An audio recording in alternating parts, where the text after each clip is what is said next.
Olá, eu sou a professora doutora Simone Aparecida Capellini, sou coordenadora da coordenação de educação do CREFONO 2, da comissão, e estou aqui para poder falar um pouquinho para vocês sobre a atuação do fonoaudiólogo educacional e o uso do PEI, né? Então, esse assunto é um assunto extremamente importante para nós, principalmente quando nós pensamos nesse cenário de atuação da fonoaudiologia com as escolas.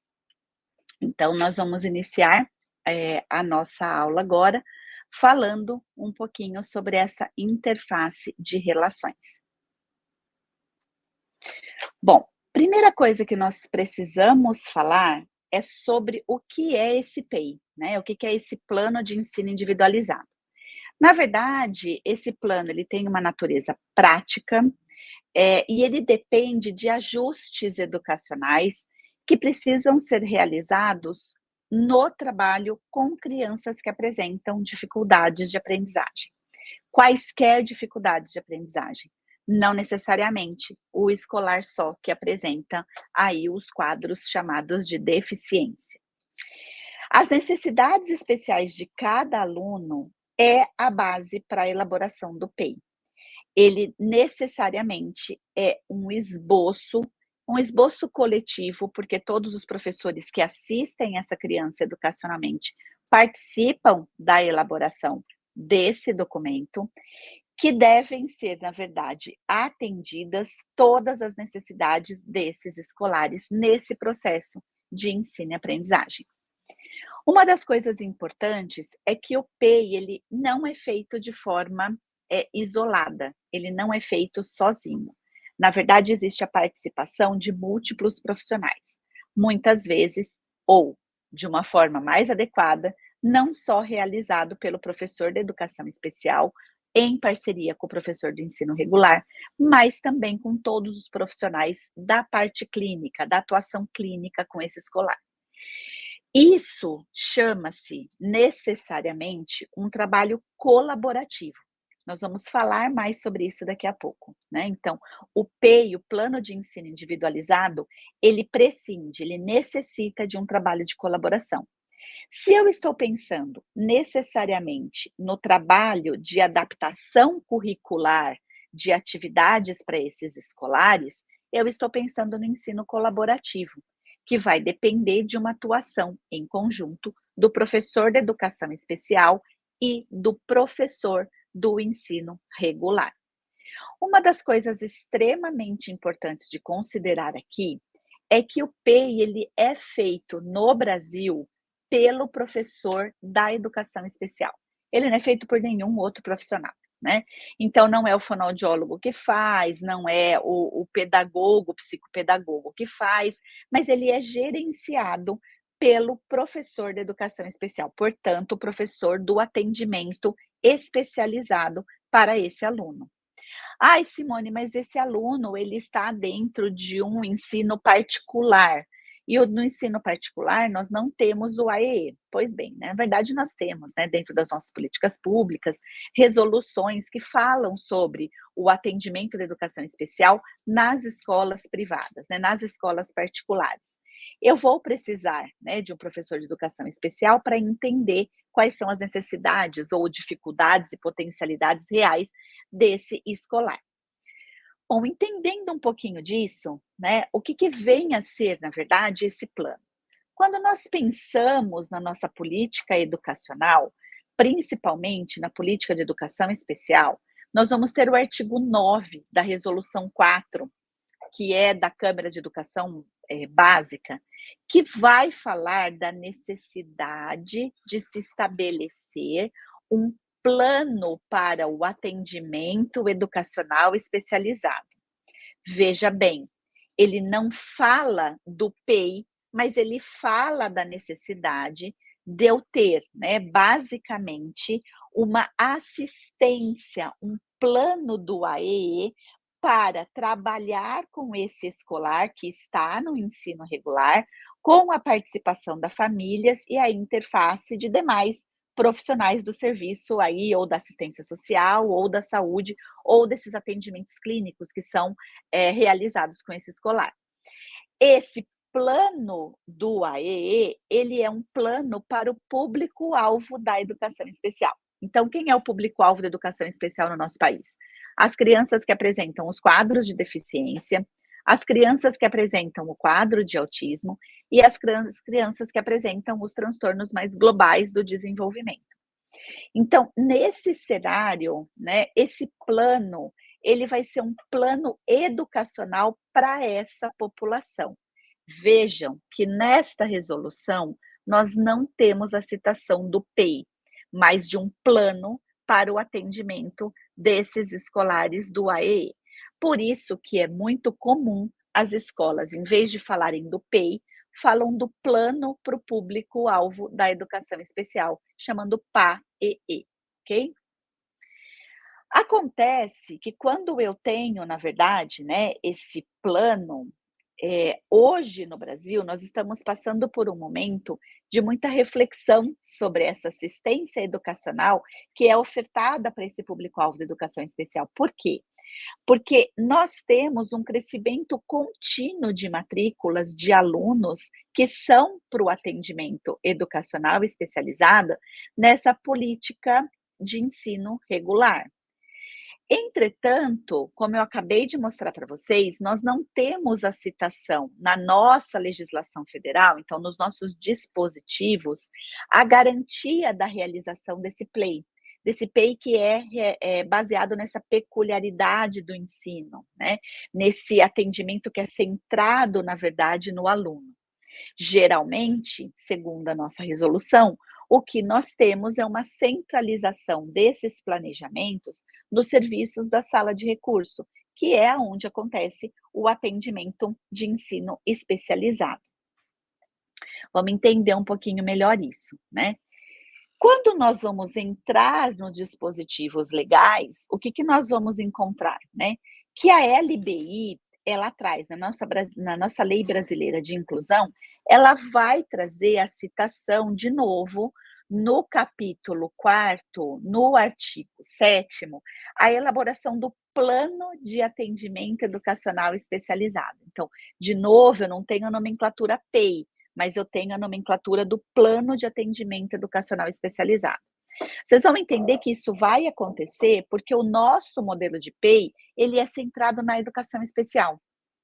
Então, é por isso que esse plano de atendimento educacional especializado deveria cobrir, deveria abarcar todos esses serviços considerados serviços de acessibilidade, né, que envolve a questão da adaptação curricular e a acessibilidade pedagógica, ok?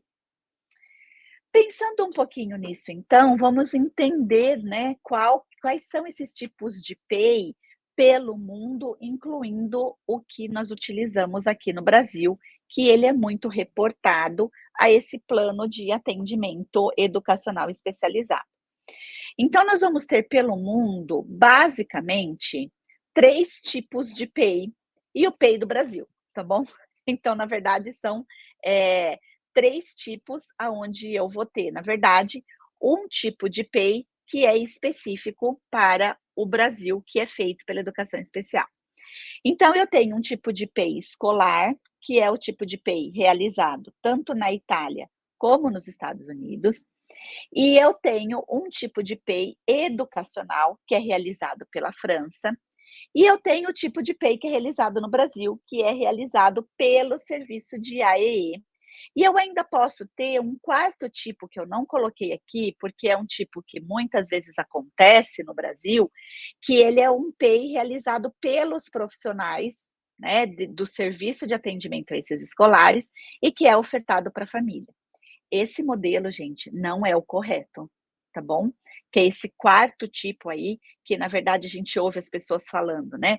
Ah, e se você comprar procedimento XYZ, você já consegue fazer um PEI. Se você utilizar determinado procedimento, você já tem o PEI pronto. Então, na verdade, esse é uma observação que eu estou dizendo para vocês, porque ele não chega a ser um modelo de PEI instituído. No Brasil, nós teríamos só aquele que é centrado na educação especial. Bom, Então a gente vai esquecer esse PEI, né, que a maioria das pessoas falam que: "Ai, o psicopedagogo pode fazer o PEI, o fono pode fazer o PEI". Não, ninguém pode fazer o PEI, a não ser no Brasil, o professor de educação especial. Isso é uma coisa que tem que ficar clara aqui para vocês, tá bom? Então, na verdade, vamos diferenciar esses 3 modelos, tá bom? E falar um pouquinho sobre eles, né, e qual a importância deles nesse cenário educacional. Então, quando eu penso no perfil da Itália e dos Estados Unidos, eu tenho um PEI denominado escolar, né? Então, eu tenho um plano de ensino individualizado que vai acompanhar todo o ciclo de vida escolar desse estudante, né? Então, quem que está envolvido? Estão envolvidos a equipe escolar, os profissionais da saúde, os representantes legais desse estudante, então o tutor, né? Pode estar envolvido, na verdade, profissionais que, na verdade, atuam com esse escolar na escola mesmo, então, por exemplo, os ATs, né, que são os assistentes técnicos, mas de um modo geral, ele vai ser muito didático e formativo. Então, por exemplo, na Itália, eu acompanho a escolarização desse indivíduo até o nível universitário. Então, eu começo um plano de ensino individualizado com uma criança potencialmente de risco para problemas de aprendizagem, para crianças potencialmente de risco para os transtornos de aprendizagem, que advêm aí das deficiências, para as crianças com TDAH, para as crianças com dislexia, mas ele vai ter essa finalidade, né? O fim dele vai ser a questão da formação acadêmica desse escolar. Tanto que nós vamos ter tutores para esses escolares, da educação infantil até a universidade. Existe uma diferença aqui da Itália para os Estados Unidos, porque como eles têm o mesmo modelo escolar, né, é que os Estados Unidos, ele vai também abarcar questões que são, por exemplo, sociais, né, de vamos pensar assim, desse PEI da escola ajudar para esse serviço que esse indivíduo vai utilizar. Então, por exemplo, o que dessa formação de apoio que esse escolar está recebendo na escola, na universidade, segue para a vida profissional, para a vida do trabalho desse escolar, ok?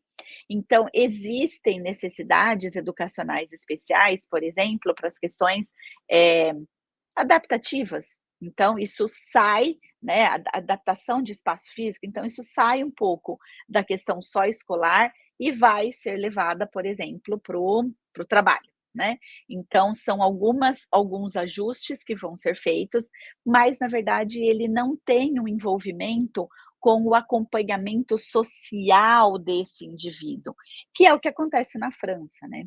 Porque o modelo francês, ele é um modelo educacional, ele abrange todos os ciclos de vida desse indivíduo, né? Então, da educação infantil, desde o nascimento, né? Então, da educação infantil até, por exemplo, o mercado de trabalho. Então, quem é envolvido nessa equipe, né? Todos os profissionais que atuam com esse escolar, desde a identificação até a inserção no mercado de trabalho. Então, o objetivo não é só questões de ações pedagógicas e psicológicas, mas são também de questões educativas, sociais, médicas, paramédicas e de permanência, né, no sistema. Então, essa é uma grande diferença, né? Então, por isso, ele é o melhor modelo de PEI que nós temos, né? Vamos dizer assim, porque eu tenho, além da garantia desse indivíduo, né, para o acesso à educação, ele também vai ter acesso à saúde, ele também vai ter acesso ao trabalho, e isso é um contínuo, né, para a vida desse indivíduo. E aí nós temos o PEI no Brasil, né.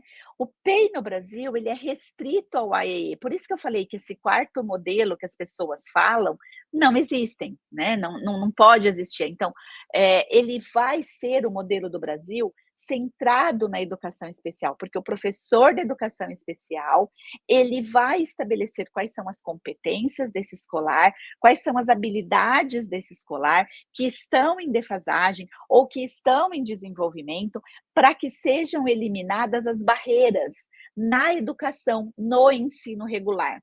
Então, vocês imaginam que eu preciso desse ensino colaborativo, né? Eu preciso de uma articulação, por isso que A questão do ensino colaborativo é muito importante de nós entendermos, né. Então, é o que a educação especial, com todas as suas práticas baseadas em evidência, vai ajudar esse escolar do ensino regular a ter uma melhor adaptação das estratégias para a aprendizagem. Então, por exemplo, eu vou escolher tutoria por pares, então a educação especial entende que se eu tiver um tutor da criança, um tutor da mesma idade, vai fazer com que ele consiga copiar da lousa, com que ele faça suas atividades dentro da sala de aula. Eu vou entender, por exemplo, que esse aluno precisa de adaptação de provas, precisa de adaptação de tarefas, e aí eu vou ter que partir para a prática baseada em evidência do que é uma análise de tarefa e como modificar essa tarefa para ser mais acessível para esse escolar. Então, você começa a entender que as avaliações que são realizadas dentro do AEE vão ser o suporte de base para as adaptações, para a acessibilidade desse escolar dentro desse serviço educacional, ok? Então, pensando um pouquinho nisso tudo, é importante a gente entender por que que existem essas diferenças, né? E por que que não pode existir esse quarto modelo que eu falei para vocês, que é dos profissionais da saúde fazerem o PEI para essa criança, né? Por que que isso fica desconexo? Por que que isso não é o ideal, né? Porque, na verdade, esse é um texto bem interessante, que eu trouxe até a referência aqui para vocês no final. Então, esse quadro é desse material, que vai falar um pouquinho, né, do que é esse PEI, que é centrado na instituição e o que é centrado na pessoa, né. Então, quando eu falo, por exemplo, desse modelo escolar que é utilizado, né, pela Itália e pelos Estados Unidos, e quando eu falo desse modelo institucional, que ele é mais centrado, na verdade, no indivíduo e no seu ciclo de desenvolvimento, eu estou falando desse planejamento centrado na pessoa, né, ou que na verdade vai estar voltado para o entendimento das necessidades dessa pessoa que possui algum tipo de necessidade educativa. E aí pode ser uma criança com dislexia, pode ser uma criança com TDAH, ou pode ser só as crianças do público-alvo da educação especial. Lembrando, né, que discutir essas questões elas são importantes, porque eu tenho crianças com dislexia, crianças com TDAH, que elas não são assistidas pela nossa política pública educacional na educação especial, né. Então, na verdade, nós temos, essas crianças como elas sendo as chamadas crianças invisíveis, né, dentro do cenário educacional, porque como elas não estão, né, assistidas pela política, educacional, ela não é público-alvo da educação especial, o que acontece é que você ouve muito isso, né: "Ah, eu não vou fazer um PEI para criança com dislexia, ela não é público-alvo da educação especial, eu não vou fazer esse PEI para criança com TDAH", onde está escrito que, na verdade, isso é necessário. Aonde está escrito? Na LBI. Quando fala que qualquer criança que apresente, né, dificuldade de aprendizagem, elas precisam de um plano, de atendimento educacional, né. Tá lá na Declaração de Salamanca, quando a declaração fala que todas as crianças têm direito a uma educação de qualidade, né. E aí, quando a gente pensa um pouquinho nisso, a gente vai pensar, por exemplo, que esse plano centrado na pessoa, que acontece nesses outros países, eles vão ser um processo reflexivo, vai ser um processo crítico, vai ser um processo de análise, vai ser um planejamento a partir do estabelecimento do que é facilidade e dificuldade para esse escolar, né. Então você vai observar que, na verdade, esse PEI, que é feito por várias mãos, né, então, professor de educação especial, do ensino regular, os clínicos que atende esse escolar, vai visar uma melhor forma de adaptação desse escolar para as atividades acadêmicas, né, para o processo de ensino e aprendizagem. Quando eu tenho o planejamento centrado na instituição, que é a característica do planejamento realizado no Brasil, que é realizado pelo AEE, vocês vão observar que isso vai estar centralizado dentro da onde, né?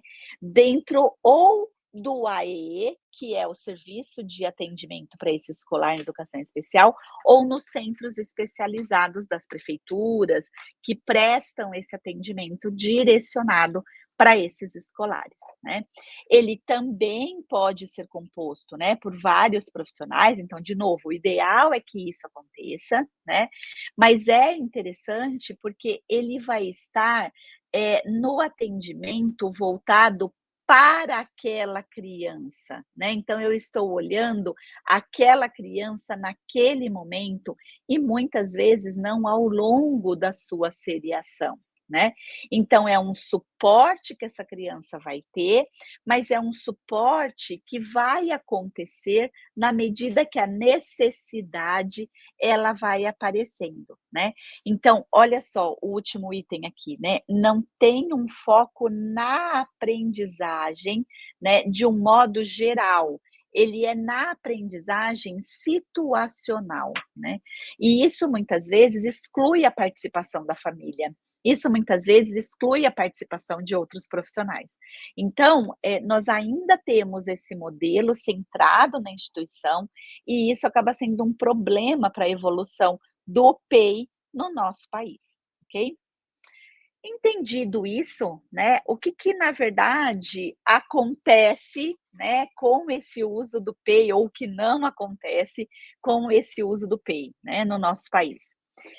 Nós precisamos ainda pensar em um currículo que garanta realmente um acesso aos escolares, né, que são público-alvo da educação especial, e também aqueles que estão à margem dessa política, como as crianças com dislexia, com TDAH, para que esses escolares permaneçam na escola. Então, acho que a primeira coisa é isso, né? Antes da gente discutir, então eu falo muito isso, né? Precisamos falar sobre o PEI. Porque quando eu falo que precisamos falar sobre o PEI, eu estou falando do acesso de todas as crianças a um currículo de direito, né, que faça com que ela permaneça dentro do ensino regular, para que ela tenha um sucesso dentro das suas possibilidades e dentro da extinção dessas barreiras educacionais, há um bom processo de ensino e aprendizagem.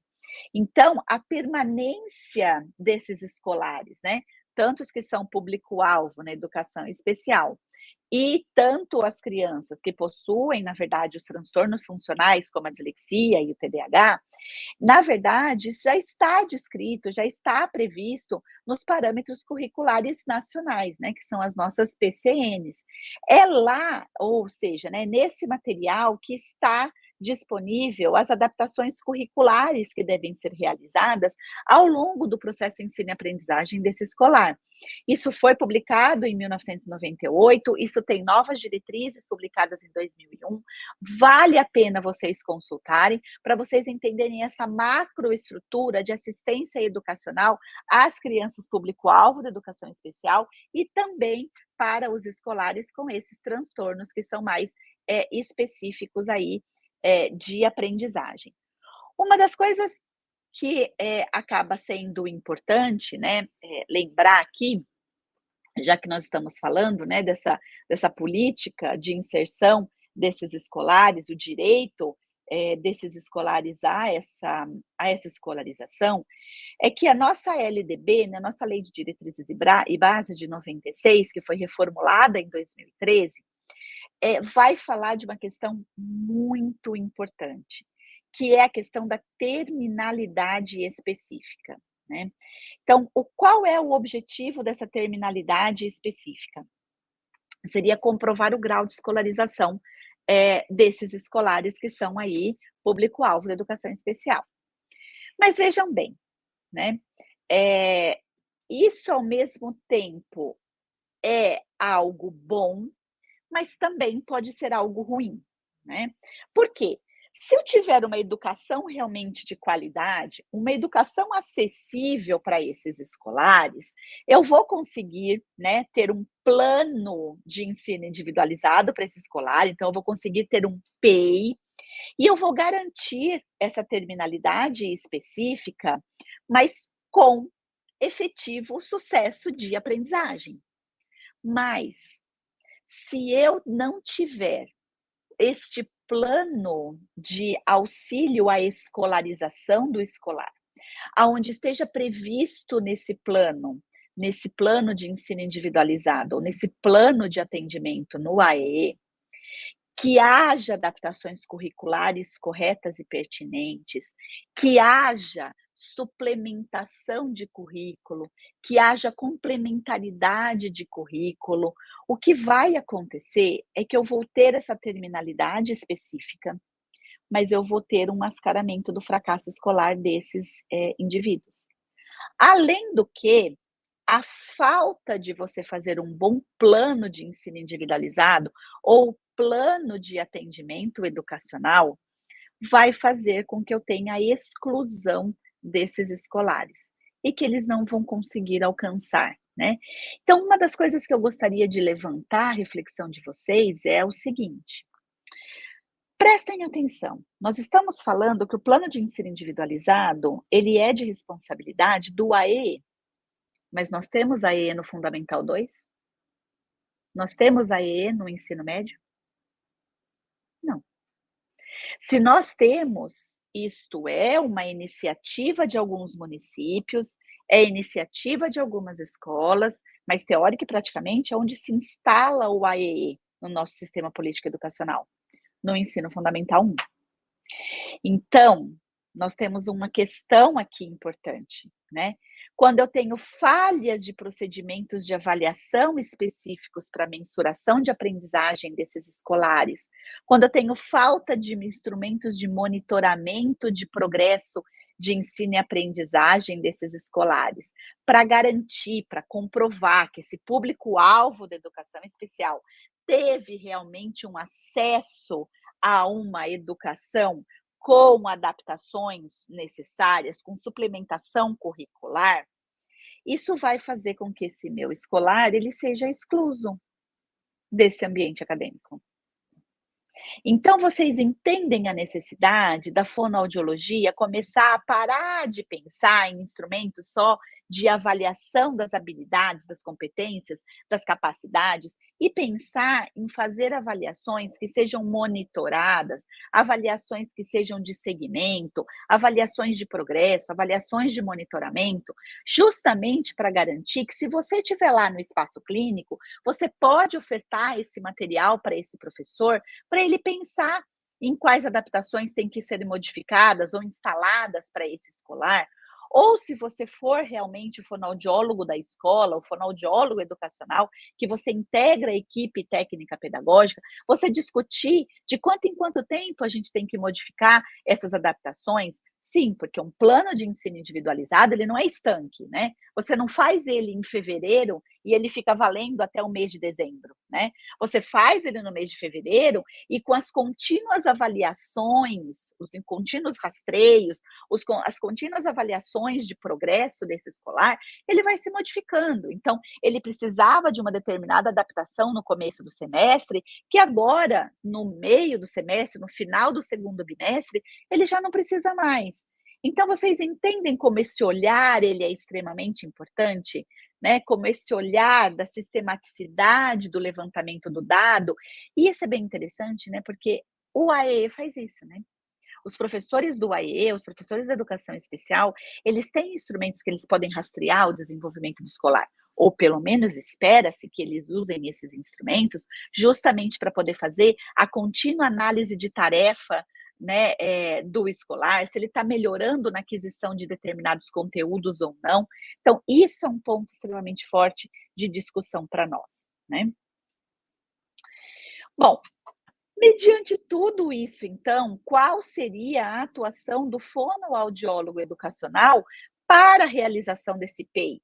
Ou para a realização, né, desse plano, de atendimento a esse escolar público-alvo da educação especial, ou para esse escolar com transtorno específico, da aprendizagem, dentro, na verdade, da sala de aula regular? Nós vamos ter que pensar na consultoria colaborativa, que é algo que eu venho discutindo com os fonoaudiólogos educacionais, que eu venho discutindo com os fonoaudiólogos, e isso ainda é de baixo conhecimento dos nossos, profissionais. Por que que, na verdade, eu estou chamando atenção para isso, né? Eu preciso que, da mesma forma que a escola vai se preparar para o ensino colaborativo entre a educação especial e o ensino regular, para fazer com que as adaptações curriculares desse escolar que precise, né, para uma melhor alfabetização ou para uma melhor aprendizagem de conteúdos curriculares, eles se unam, né, professor de educação especial e professor de ensino regular, para tirar as barreiras, né, de ensino desses escolares. Eu também tenho que pensar que a minha atuação enquanto fonoaudiólogo também pode ser colaborativa. Então, o que que é uma consultoria colaborativa? Ele vai ser um modelo de serviço de apoio ao processo de inclusão escolar, leia-se inclusão escolar, todas as crianças que apresentarem qualquer tipo de dificuldade que vá comprometer a aprendizagem acadêmica, mas que tenha por base o trabalho colaborativo. Ou seja, eu vou compartilhar o meu planejamento de trabalho com esse escolar, o resultado das minhas avaliações, o resultado das minhas expectativas, o resultado dos meus monitoramentos entre os especialistas e o professor do ensino regular. Entre os especialistas também está subentendida a presença do professor da educação especial. Isso acaba sendo um ponto-chave na literatura internacional e também na nacional, como sendo um componente de sucesso para a inclusão desses escolares que precisam das adaptações curriculares. Então, o nosso ensino colaborativo, ele pode ser, né, extrapolado o muro da escola e se tornar um pressuposto para a consultoria colaborativa. Então, você, fonoaudiólogo que está assistindo essa aula e que está atendendo uma criança que tem um autismo, que tem uma deficiência intelectual, que tem uma dislexia, um TDAH, que fez a sua avaliação no espaço clínico, que fez o seu planejamento terapêutico dentro do seu espaço clínico, tem que compartilhar isso com o professor do ensino regular. Tem que compartilhar isso com o professor do AE, para que todos nós juntos possamos fazer o PEI. Então, aí sim, aí o fonoaudiólogo vai compartilhar as suas informações para melhorar a qualidade do plano de ensino individualizado desse escolar na escola. Esse profissional, ele está ofertando instrumentos para que haja realmente uma aprendizagem sustentável desse escolar, ok? Pensando um pouquinho nisso então, esse material ele traz um pouco, né, do que é essa consultoria colaborativa no ambiente, escolar, aonde o fonoaudiólogo educacional vai fazer parte, né, e traz e o não só, né, desculpa, eu preciso fazer essa correção, não só o fonoaudiólogo educacional, mas o clínico também, né, porque a gente tem essa diferença, né, então acho que é a hora de se falar isso, né. Então, quem é o fonoaudiólogo educacional? O fonoaudiólogo educacional é o que está lá na escola, né, é o que está lá com uma equipe técnica pedagógica, é o que está dentro da escola prestando assessoria para esse processo de alfabetização, para a identificação precoce de risco, para discutir habilidades preditoras para a alfabetização. Esse é o fonoaudiólogo educacional. Fonoaudiólogo educacional não está na clínica, tá, gente? Isso é uma coisa que eu vejo também, e a gente precisa começar a limpar essa informação, né? O fonoaudiólogo educacional, ele não está na clínica. O quem está na clínica é o fonoaudiólogo da linguagem, é o fonoaudiólogo da aprendizagem, é o fonoaudiólogo que vai atender crianças com problemas de aprendizagem, que vai usar dos seus conhecimentos para poder levar para dentro da escola informações dentro de um serviço de consultoria colaborativa. O fonoaudiólogo educacional, ele está dentro do âmbito educacional. Se você for um profissional da área clínica, mas que também faz um trabalho com a escola, ótimo, né? Então, você é um fonoaudiólogo clínico e educacional.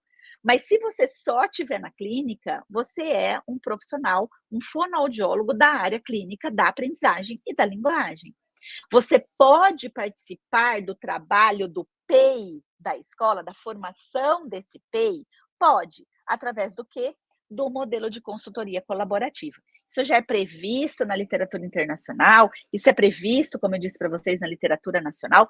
O fonoaudiólogo, ele só precisa se apropriar desse conhecimento, ele precisa se apropriar desta prática que é uma prática baseada em evidência, né? Porque dentro da consultoria colaborativa, nós vamos utilizar o monitoramento do progresso, que é uma prática baseada em evidência, nós vamos utilizar análise de tarefa para ajudar os profissionais a pensarem nas adaptações curriculares, e isso é uma prática baseada em evidência. Nós vamos falar muito de modelagem de comportamento, porque se eu tiver que fazer adaptações para a criança melhorar a sua leitura, melhorar o seu padrão de escrita, eu estou falando de modelagem de comportamento, isso é uma prática baseada em evidência. Então, percebam que eu tenho vários recursos dentro da minha própria profissão para fazer parte desse trabalho de consultoria colaborativa para amarrar o trabalho do plano de ensino individualizado ou do plano de atendimento aí na educação especial, ok?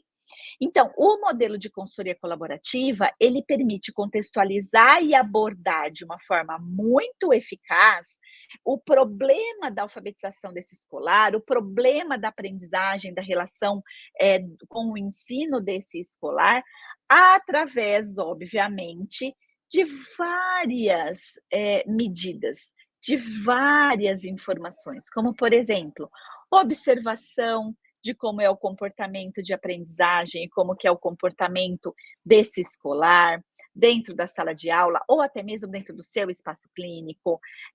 A questão, né, de fazer não só a observação, mas também fazer o planejamento dessa atuação, né, desse ponto, né, entre o que acontece na clínica e o que acontece dentro da sala de aula, e quais estratégias que estão dentro da clínica que podem ser levadas para dentro da sala de aula para levar um conhecimento a esse professor de que quais estratégias ele pode suplementar esse escolar ou complementar esse escolar com as atividades. Então, lembrar que o modelo de consultoria colaborativa, ele é o modelo ideal tanto do fonoaudiólogo educacional como do fonoaudiólogo clínico, né? A gente só precisa explorar um pouquinho melhor isso, né? De como que vai ser essa forma de trabalho com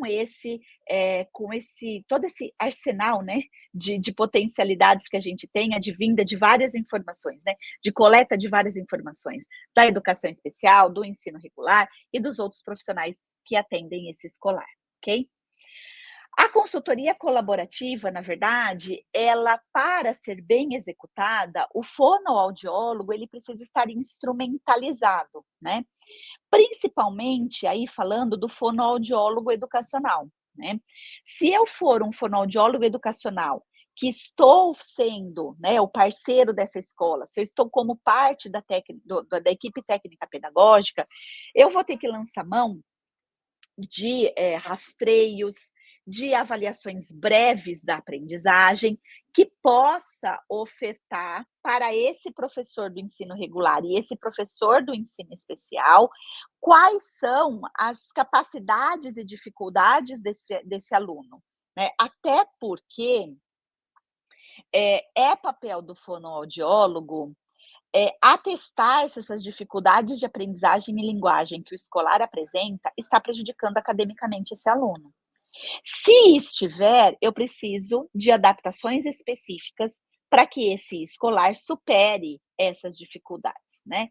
Então isso é muito mais do que falar, por exemplo, que se a criança tem uma alteração, de fala, eu não posso, computar os erros na escrita, né. Eh, vai além disso, né.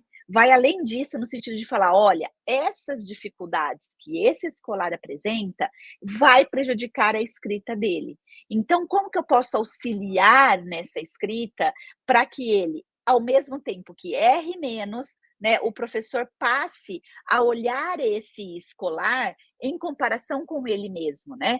Então, esse escolar tem que ser comparado no seu avanço, por isso que os monitoramentos de progresso, por isso que as avaliações de medidas repetidas, os rastreios, eles são importantes, né?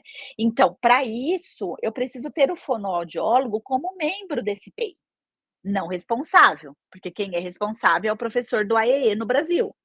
Mas eu posso ser membro, né, dessa equipe do PEI, é desejável que isso aconteça, né? Ou do plano de atendimento aí, a esse escolar no AEE. Porque eu vou poder determinar a elegibilidade desses alunos, por exemplo, para serviços educacionais e clínicos. Então, vamos imaginar que como fono, educacional, que estou lá dentro da escola, eu estou fazendo rastreios, eu estou fazendo monitoramento de progresso, eu estou vendo que as intervenções pedagógicas não estão resultando num progresso adequado acadêmico desse escolar. O que que eu vou fazer? Eu vou encaminhar esse escolar. Então, eu vou poder determinar se esse escolar ele vai precisar, por exemplo, e esse encaminhamento, tá, gente? A gente pensa muito que é o encaminhamento clínico externo, mas não é só isso, né? Então, que tipo de apoio esse escolar precisa? Ele precisa só do AEE? Não, ele precisa do AEE, ele precisa de aulas que sejam para trabalhar especificamente conteúdos adaptados, ele precisa, por exemplo, de um ledor, ele precisa de um escritor, ele precisa de uma flexibilização curricular, ou seja, né, eu tenho que mudar todas as estratégias para que essas estratégias elas sejam adaptadas para a condição intelectual desse indivíduo. Então, tem vários serviços, né, que a gente pode fazer esse encaminhamento, inclusive dentro da educação, os próprios serviços educacionais que eu citei anteriormente para vocês, ok? Então, discutir flexibilidade curricular, adaptação curricular, acomodação curricular, adaptações de grande porte, de pequeno porte, fazem parte do nosso papel, né?